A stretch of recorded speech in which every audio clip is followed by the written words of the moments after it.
Gentlemen, thank you for your time today.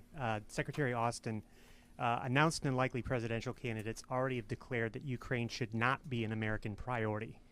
Given that the Biden administration has promised to support Ukraine for as long as it takes, are you concerned that election rhetoric could undermine support for Ukraine in Congress or with the American people?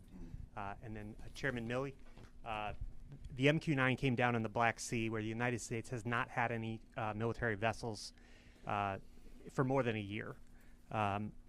Is it fair to say that the U.S. will not recover this MQ-9? And do you have any concerns about what value it might have to Russia, either strategically or for propaganda?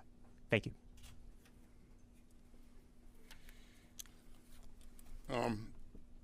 Thanks, Dan. I would, in terms of the importance of Ukraine, first of all, we've seen bipartisan support for providing security assistance to Ukraine throughout up to this point. I expect that we'll continue to see that going forward. We've heard some senior leaders on both sides of the fence say that, and so I expect that we'll continue to enjoy that support. Well, you know, Dan, Ukraine matters. It matters not to just Ukraine or to the United States, it matters to the world. This is about the rules-based international order. It's about one country's ability to wake up one day and change the borders of its neighbor and annex its neighbor's sovereign territory.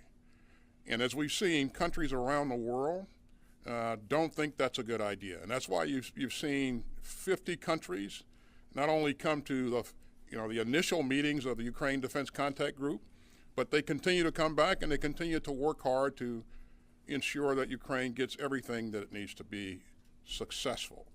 And that'll remain our focus going forward.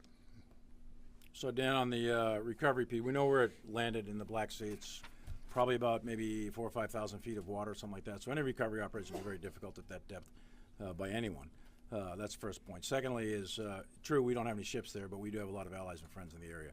We'll work through recovery operations. That's U.S. property, and we'll leave it at that at this point. But it probably broke up. There's probably not a lot to recover, frankly. As far as the loss of anything of sensitive intelligence, et cetera, as normal, we would take, and we did, take mitigating measures.